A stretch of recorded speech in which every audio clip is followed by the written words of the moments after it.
दर्शकबिन नमस्कार, जनधारणा खबरमा यहाँहरूलाई स्वागत छ। आज म चक्रपथ रिङ रोड र नेपालमा अमेरिकी चलखेल गतिविधिबारे कुराकानी गर्न गइरहेको छु। सुरुवात गरौँ चक्रपथको रिङ रोडबाट। चक्रपथ रिङ रोड बल्खु स्थित सडकमा जताततै खाल्टोहरू मात्र देखिन पाइन्छ। अझ खास गरी त्यो खाल्टोमा पानी जमेको धान रोप्न समेत मिल्ने जस्तो अवस्था बर्खायाममा देखिन्छ। आखिर किन? यसमा गल्ती कसको छ? र यी बाक्ला बस्तीमा साँघुरो सडकमा टाटा सुमोहरूले आफ्नो पार्किङ समेत गर्ने गर्दछन्, जब उनीहरूको आफ्नो व्यवस्थित पार्किङ ठाउँ समेत छ। किन उनीहरूले आफ्नो व्यवस्थित ठाउँमा पार्किङ नगरिकन अव्यवस्थित ठाउँमा ल्याएर गाडीहरू पार्किङ गर्दछन्, जसका कारण जाम जस्तो गतिविधिले ठाउँ लिने गर्दछ? किन यी साँघुरा सडकमा सुमोहरू पार्किङ गर्ने गर्दछन्? किन ती सडकको खाल्टोहरू पुरिँदैन, जसका कारण दुर्घटना हुने धेरै सम्भावना देखिन्छ? बल्खुको चक्रपथ।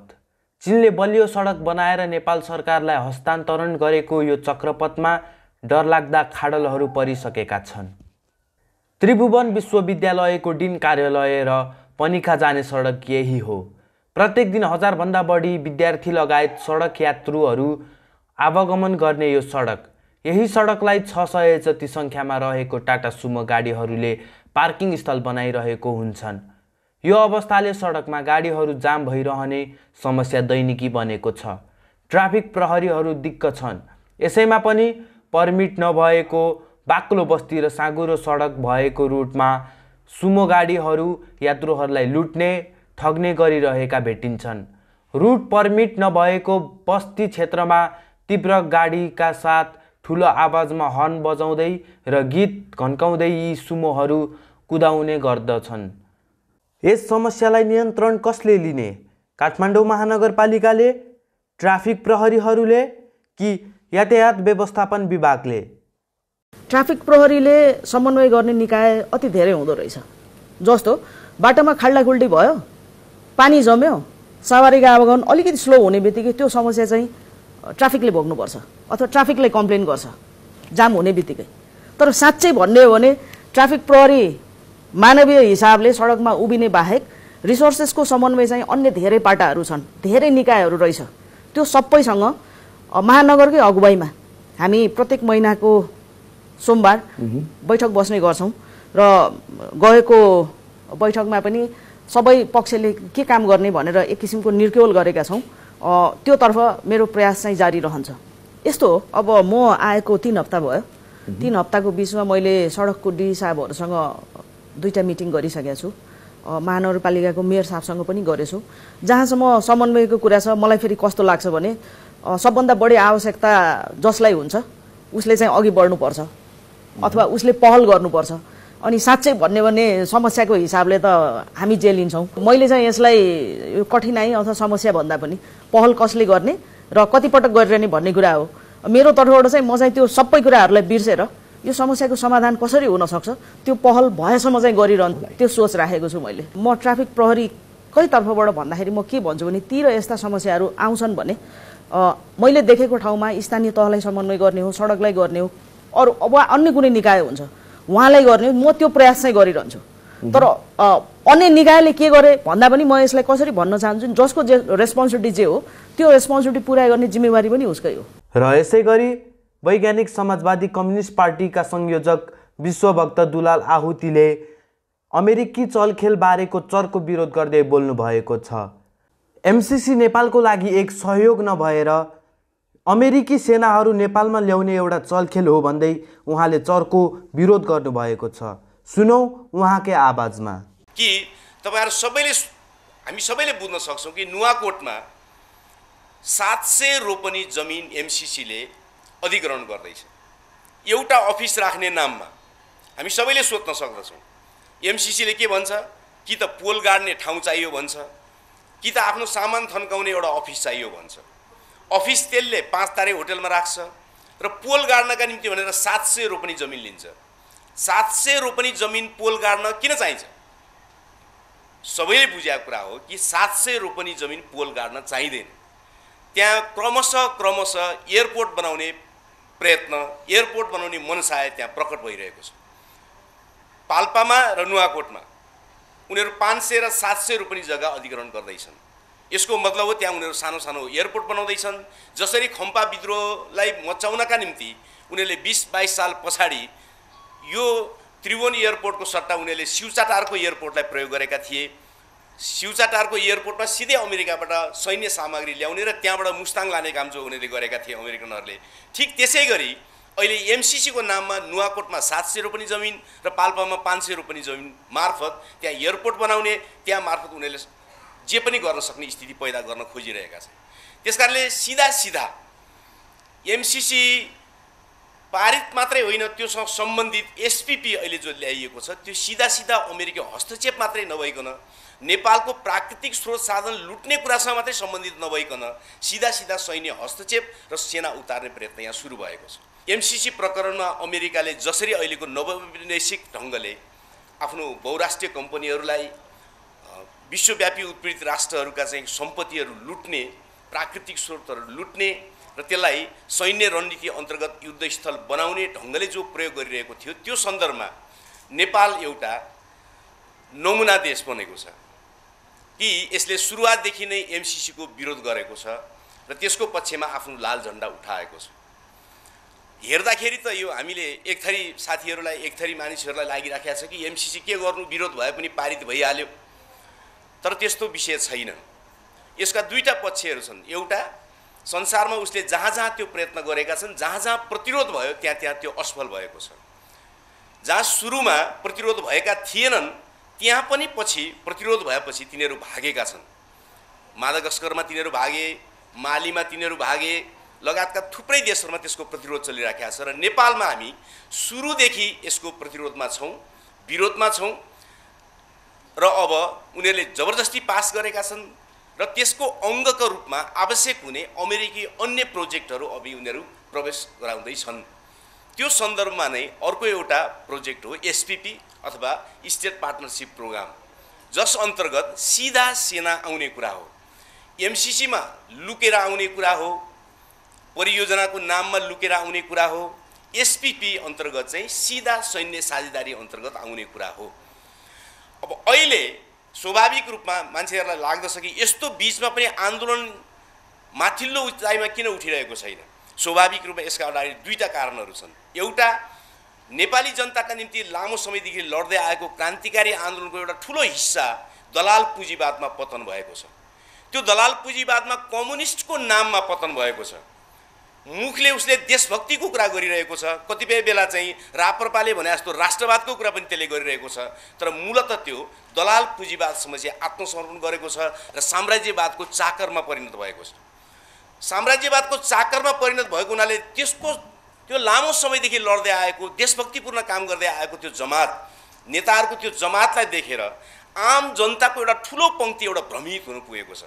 किनकि हिजो देशभक्तिपूर्ण काम गर्ने, देशभक्तिपूर्ण अडान गर्ने यिनीहरू नै थिए भन्ने त्यो धङधङी, त्यो ह्यान्डओभरको कारणले गर्दाखेरि एउटा नेपाली समाजको ठुलो देशभक्त जनताको तबका त्यसबाट प्रभावित वा भ्रमित हुन पुगेको छ। त्यसकारणले पनि आन्दोलन भनेको गतिमा उठ्न सकिरहेको छैन।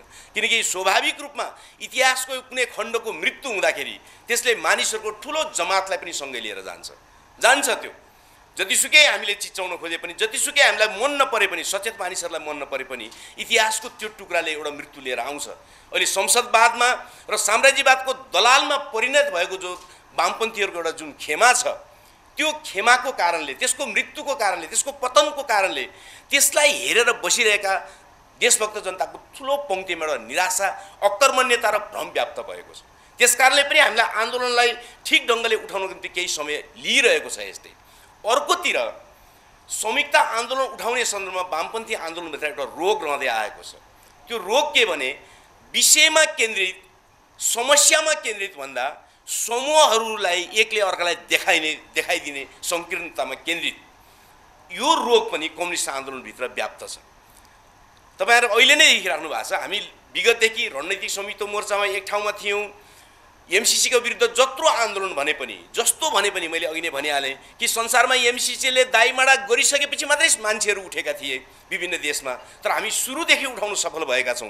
त्यसलाई रोक्न हामीले तत्काल पारित हुनबाट रोक्न सफल भएनौँ, तर हामी त्यसलाई उठाउन र नेपाली जनतालाई उठाउन, सचेत गराउन सफल भएका थियौँ। अब हामी दोस्रो चरणमा प्रवेश गरेका छौँ कि त्यसलाई रोक्ने, जसरी हुन्छ लागू हुनबाट रोक्ने त्यो चरणमा प्रवेश गरेका छौँ। तर यो सँगसँगै हामी आन्दोलनलाई जुन ढङ्गले विकास गरेर लिएर आउँदै थियौँ त्यहाँ त्यो वामपन्थी आन्दोलनभित्र रहेको सङ्कीर्ण प्रवृत्ति, एकले अर्कालाई देखाइदिने, आन्दोलन कहाँ छ थाहा छैन, दुश्मन कति शक्तिशाली छ त्यतातिर ध्यान छैन, बरु आफ्नै मित्रहरूको बिचमा चाहिँ फुट पार्दाखेरि, आफ्नै मित्रहरूको बिचमा छुट्टा छुट्टै चुलो बनाउँदाखेरि केही समय आनन्दित हुने जो प्रवृत्ति छ त्यो प्रवृत्तिका कारणले पनि देशभक्तिपूर्ण आन्दोलन भन्नुहोस् वा जनजीविकाको आन्दोलन भन्नुहोस्, हामीले समयमा ठिक उचाइमा अगाडि बढाउनका निम्ति हामीलाई बाधा उत्पन्न भइरहेको छ। फेरि इतिहासको यो दुर्भिक्ष समयमा, इतिहासको यो अत्यन्तै कठिन समयमा यस प्रकारका प्रवृत्तिहरूसँग जुझ्नुको क्रान्तिकारीहरूसँग पनि कुनै विकल्प छैन, जुझ्नुको आम जनतासँग पनि कुनै विकल्प छैन। यो कठिनाइ बेहोर्नै पर्दछ, अर्को कुनै विकल्प छैन।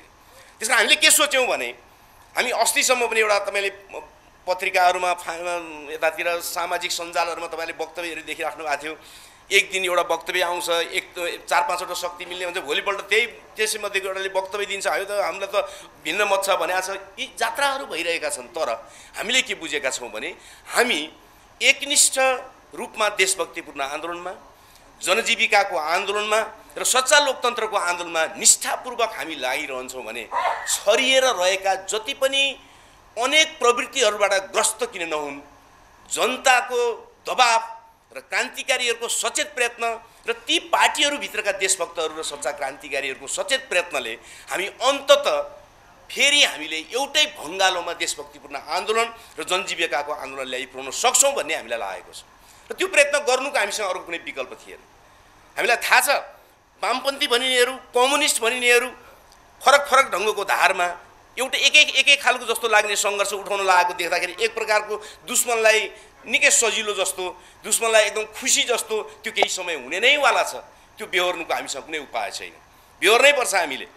त्यो बेहोर्नुको हामीसँग कुनै विकल्प छैन कि हामीले अन्तिम बिन्दुसम्म सचेत प्रयत्न गर्ने कुरा हो, भएन भने बेहोरेर अगाडि बढ्ने कुरा हो। अहिले हामी बेहोरेर अगाडि जानका निम्ति तयार छौँ, किन थुप्रै साथीहरूलाई एकीकृत रूपमा अगाडि लानका निम्ति हामीले प्रयत्न गऱ्यौँ। त्यसको निम्ति सङ्घर्षको कार्यक्रमहरू हामीले 1.5 महिनासम्म रोक्यौँ, 2 महिनासम्म रोक्यौँ, पर्ख्यौँ, तर त्यो सम्भव भएन। किनकि नानीदेखि लागेर आएको बानी टाइपको जो नेपाली वामपन्थी आन्दोलनको समस्या छ, सङ्कीर्णताको समस्या छ, अर्कोको घरमा चाहिँ आगो लाग्यो भने एकछिन आनन्दले सुतेर मुरली बजाउने जो प्रवृत्ति छ, त्यो प्रवृत्तिको कारणले हामीले केही समय अलिकति समस्या झेल्नुपर्छ भन्ने हामीले बुझ्यौँ र हामी अब मैदानमा आएका छौँ। यो सबै चिजहरूलाई हामीले सडकमा लिएर नगइकन, आम जनताको बिचमा लिएर नगइकन अब भित्र 4 पार्टी 5 पार्टीको मिटिङमा मात्रै बोलेर हल हुने समस्या भएन। यसलाई हामीले आम रूपमा अपिल गर्नुपर्ने भयो र हामी त्यो अपिलमा आएका छौँ। र हामीले भनेका छौँ वक्तव्यमा, यो अपिलमा कि यो संयुक्त कार्यकर्ताको प्रक्रियामा अरू सबै समूहहरू आउनु पर्यो। कैयौँ कमरेडहरूसँग त, कैयौँ समूहसँग त हाम्रो छलफल भइ नै राखेको छ, करिब कतिपय टुङ्गिएको अवस्था छ। हामी अर्को केही बैठकहरूमा ती समूहहरूलाई हामी थप्दै नै जानेछौँ र अन्ततः हामीले आन्दोलनको विकास सँगसँगै सबै वाम र देशभक्त शक्तिहरूलाई एउटा मोर्चाबन्दीमा ल्याउनु पर्ने आवश्यकता जुन छ त्यो ल्याउन सफल हुनेछौँ भन्ने मलाई लाग्दछ। त्यसको निम्ति हामी सबैले प्रयत्न गर्नु जरुरी छ। एउटा आवश्यक कुरा यहाँनिर यो छ। दोस्रो नेपालको कम्युनिस्ट आन्दोलन, मैले अघि पनि भनिहालेँ कि संसदवाद एक प्रकारले यति शक्तिशाली कि उनीहरूको आन्तरिक सङ्कटको कारणले उनीहरू पटक फुट्ने, धुजा हुने, जनताको बिचमा झन्झन नाङ्गिँदै गएका छन्, उनीहरू झन्झनै नाङ्गिँदै गएका छन्। तैपनि नेपाली जनतामा रहेको ठुलो एउटा भ्रमको कारणले संसदवाद अहिले बलशाली छ। तर उनीहरू सङ्कटग्रस्त भएको हुनाले स्वाभाविक रूपमा नेपाली समाजको सङ्कट पनि चर्किँदै नै गएको छ। यही कुरा सत्य हो कि उनीहरू कुनै पनि चिज अगाडि बढाउन राम्रोसँग छलेर नसक्ने भएका छन्। सामान्य बजेट बनाउँदाखेरि उनीहरूले गरेका अपराधहरू पनि लुकाउन नसक्ने हालतमा पुगेका छन् उनीहरू। सामान्य बजेट बनाउँदाखेरि किन पुँजीवादी नैतिकताभित्र पनि टिक्न नसक्ने ठाउँ पुगेका छन् उनीहरू आफ्नै व्यवस्थाभित्रका क्यामेराहरू खोसेर क्यामेराहरू जाँचिरहेका छन्। उनीहरूसँग केही पनि नैतिक चिज बाँकी रहेको छैन। किन हामी क्रान्तिकारीहरूका अगाडि, आम जनताको अगाडि उनीहरूले भन्ने गरेका छन् यो व्यवस्था नैतिकवान हो, यो व्यवस्था राम्रो हो इत्यादि भनिरहेका छन्। तर उनीहरू एउटा पार्टीले अर्को पार्टीको लागि क्यामेरा खोसेर क्यामेरा जाँचिरहेका छन्। यसको मतलब के हो भने नैतिकताको सन्दर्भमा उनीहरू सङ्कटग्रस्त भएका छन्। नैतिकताको सङ्कटमा आज कुनै त्यस्तो संसदीय पार्टी छैन जसमाथि भ्रष्टाचारको आरोप छैन। आज त्यस्तो कुनै संसदीय पार्टी छैन जसमाथि माफियागिरीको आरोप छैन। जसको संसदीय त्यस्ता कुनै पार्टी छैन जसका प्रमुख लिडरहरूको आय स्रोत गुमनाम नहोस्। त्यस्तो कुनै पनि पार्टी छैन। उनीहरू नैतिकताको दाँजोमा, आर्थिक पारदर्शिताको दाँजोमा हर चिजमा उनीहरू असफल भएका छन्, सङ्कटग्रस्त भएका छन्। उनीहरूले भनेका थिए 5 वर्षभित्र यो देशलाई चकाचौध गरिदिन्छु, 5 वर्षभित्र यो देशलाई चाहिँ हामी एकदम समृद्धिको बाटोमा लिएर जान्छौँ उनीहरूले भनेका थिए। त्यो सपना उनीहरूले चकनाचुर आफै पारेका छन्। कुनै पनि सम्भव भएको छैन, कहीँ पनि सम्भव भएको छैन। र अहिले पनि चुनावको मुखमा आइपुग्दा, अर्को चुनावको मुखमा आइपुग्दा पनि अहिले पनि असार मासमा 37% बजेट खर्च गर्ने ठाउँमा उनीहरू पुगेका छन्। असार मासमा 37% बजेट खर्च गर्ने भनेको त्यो भ्रष्टाचारको बजेट हो भन्ने कुरा जगजाहेर छ, जो पञ्चायतकालदेखि चलिआएको छ। वर्ष दिनभरि रोक्नु र 15 दिनमा चाहिँ टापटिपे ढङ्गले बजेट खर्च गर्नु यो शासनको विकृतिको एउटा नमुना कुरा हो, परम्परा हो। त्यही कुरा लागू भएको छ। उनीहरूले केही पनि गर्न सकेका छैनन्, मल ल्याउन सकेका छैनन्। जनजीविकाको सन्दर्भमा उनीहरूले पेट्रोलको भाउमा कुनै घटाउने काम ल्याउन सकेका छैनन्। हुँदाहुँदा त जनतालाई यस्तो गर्न थालेको छ कि आज 10 रुपियाँ बढेको छ, घटाऊ भन्नुभन्दा पहिले नै त्यो 20 रुपियाँ बढिसकेका हुन्छ, कति घटाऊ भन्ने एउटा कन्फ्युजन पैदा हुन थालेको छ। जनजीविकाको सन्दर्भमा, कुनै सन्दर्भमा पनि, देशभक्तिको सन्दर्भमा पनि उनीहरूले केही पनि कुरा हल गर्न सकेका छैनन्। यसरी यो व्यवस्था क्रमशः सङ्कटग्रस्त हुँदै गएको छ। यो कुरा प्रष्ट कुरा हो। तर हामीलाई के पनि थाहा छ त भने यो सङ्कटग्रस्त भएर मात्रै क्रान्तिकारी आन्दोलन अगाडि बढ्दैन। क्रान्तिकारी आन्दोलन अगाडि बढ्नका निम्ति एउटा भावभूमि तयार हुन्छ, पृष्ठभूमि तयार हुन्छ। तर त्यो पृष्ठभूमिलाई पक्रिनका निम्ति हामीले क्रान्तिकारी पार्टीहरूको बिचको हिजोको रोगबाट अलिकति मुक्त भएर नयाँ स्तरमा मोर्चाबन्दीमा जानु जरुरी छ। त्यसको निम्ति हामीले हिजो प्रयत्न गऱ्यौँ। तपाईहरुले सुन्नु पनि भयो, तपाईहरु कार्यक्रममा हुनुहुन्थ्यो, तपाईहरु पत्रकार साथीहरु वा सहभागी साथीहरु कि हामीले रणनीतिक संयुक्त मोर्चा बनाएका थियौँ, 4वटा कार्यक्रम गरेका थियौँ र त्यसले देशव्यापी रूपमा एक प्रकारको उत्साह त्यसले लिएर आएको थियो। तर मैले भनिहालेँ कि त्यो रणनीतिक संयुक्त मोर्चा अगाडि बढ्न सकेन। किन अगाडि बढ्न सकेन भने रणनीतिक संयुक्त मोर्चा भित्र नै रहेर सहमति गरेका साथीहरु कोही सैद्धान्तिक रूपमा अस्पष्ट थिए, कोही अगाडि जाँदाखेरि आफ्नो अस्तित्वमा पनि सङ्कट हुने हो कि भनेर अस्तित्ववादी ढङ्गले सोचिरहेका थिए, जसको कारणले त्यो अगाडि बढ्न सकेन, जसको सबभन्दा बढी आवश्यकता छ अहिले। किनकि पार्टी एकता तत्काल हुन सक्दैन भने त्योभन्दा महत्त्वपूर्ण कुरा अर्को हासिल गर्नुपर्ने हुन्छ। त्यो हो पार्टी एकतातिर जानका निम्ति हामीले रणनीतिक संयुक्त मोर्चा बनाउनु। रणनीतिक संयुक्त मोर्चा स्वाभाविक रूपमा क्रान्तिका सम्पूर्ण मुख्य आधारभूत कामहरूमा एकता भनेको हो। कार्यगत विषयहरूमा कयौँ असफलता फरकपनहरू हुन सक्दछन्, त्यसले केही पनि फरक पार्दैन। तर क्रान्तिका मूल कामहरूमा एक ढिक्का हुने रणनीतिक संयुक्त मोर्चा हामीलाई चाहिएको छ।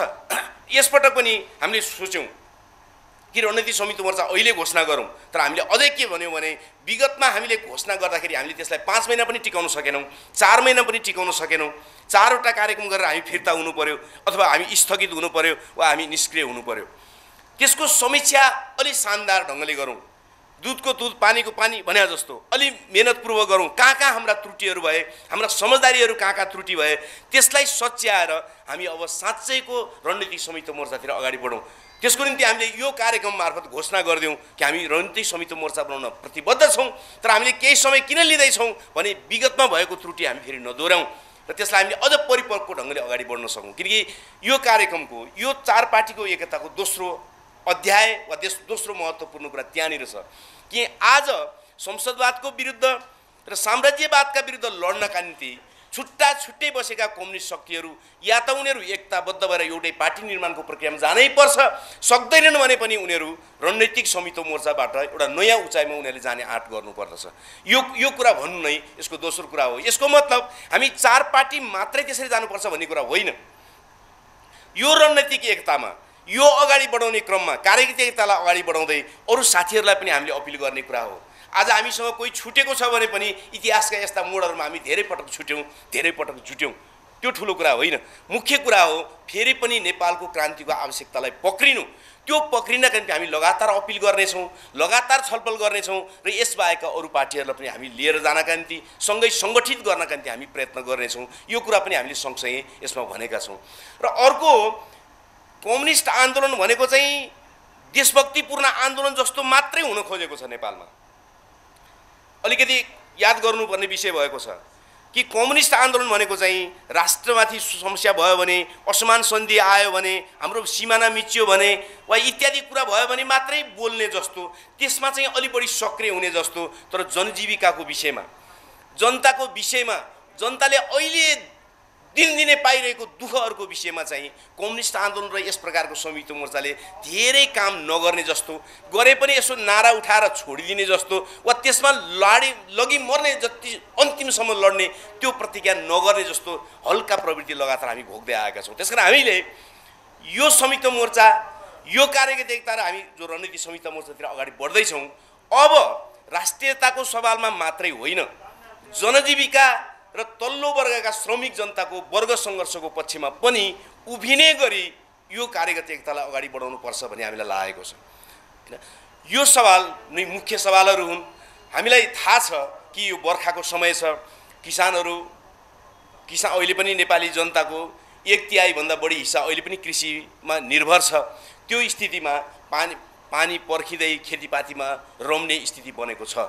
हिँड्नका निम्ति बाटाघाटा समस्याहरू छन्। त्यसले गर्दा यो अहिले हामीले ठुला कार्यक्रम, मास ग्यादरिङका कार्यक्रमहरू दिएर हामीले तुरुन्तै हामीले अप्ठ्यारोमा पर्छ भन्ने हामीलाई थाहा छ, किन जनतालाई धेरै गाह्रो हुनेवाला छ।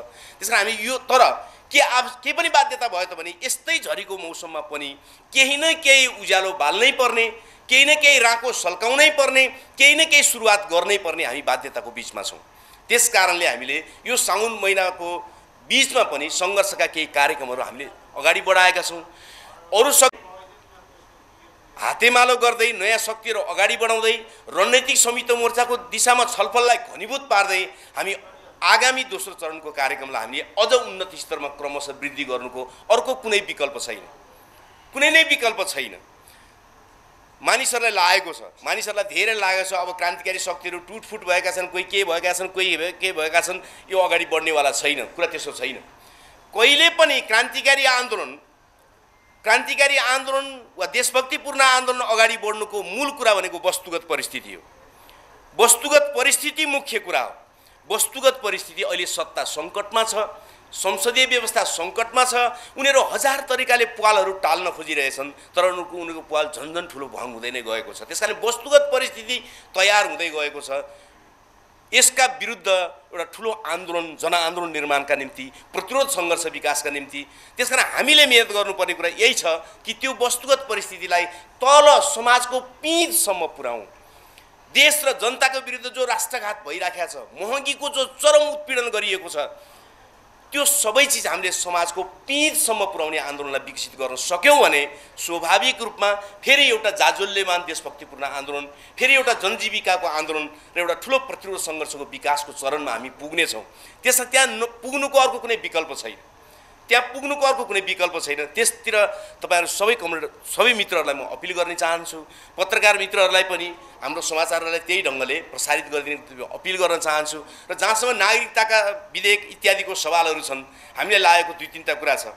हामीले यो कार्यगत एकताको मोर्चाभित्र त्यस विषयमा हामी अरू विषयमा छलफल गर्दै त्यो विषयमा हामीले संयुक्त धारणा बनाउन भ्याइसकेका छैनौँ। हामी मोटामोटी एउटै ठाउँमा छौँ। त्यस्तो कुनै ठुलो हाम्रो मतभेदको कुनै कुरा छैन। हामी मूलभूत रूपमा देशभक्तहरू हौँ, त्यसमा कुनै विवादको विषय छैन। र नेपाली नागरिकहरूले नागरिकता पाउनुपर्छ, यसमा कुनै विवाद छैन। स्वाभाविक रूपमा जन्मसिद्ध नागरिकता जो वितरण गरिएको थियो विगतमा, तिनका बच्चाहरू कोही मास्टर्स पढ्न थालेका छन्, कोही तिनका बच्चाहरू ब्याचलर पढ्न थालेका छन्, तर उनीहरूको हातमा नागरिकता छैन। यदि जन्मसिद्ध नागरिकता दिँदाखेरि नै त्यहाँ गडबडी भएको छ भने त्यो प्रशासनिक कारबाहीको विषय हुनुपर्दछ, तर उनका बच्चाहरूमाथि त्यो अपराध गरिनु हुँदैन। कोही ब्याचलर गरेका छन्, केही गरेका छन्, उनीहरूको हातमा नागरिकता छैन। त्यसकारणले ती समस्याहरू समाधान हुनुपर्छ भने हामीले विगतदेखि भन्दै आएको कुरा हो। नागरिकताको मुद्दा जहिले पनि नेपालका महिलाहरूमाथि उत्पीडनको मुद्दा बनेको छ, विभेदको मुद्दा बनेको छ। त्यो विभेद महिलाहरूका सन्दर्भमा त्यो विभेद गरिनु हुँदैन भन्ने कुरा हाम्रो जहिले पनि आवाज रहँदै आएको छ। र नेपालको मधेसी जीवन, मधेसी समाज र मधेस जहिले पनि दक्षिणी एसियाको एउटा विशिष्ट समस्या हो। समस्या पनि नभनौँ, दक्षिणी एसियाको एउटा विशिष्ट प्रकृतिको समाज हो। भारतमा पनि मधेस भन्ने छैन, बङ्गलादेशमा पनि मधेस भन्ने छैन, नेपालमा मात्रै मधेस भन्ने छ। जसरी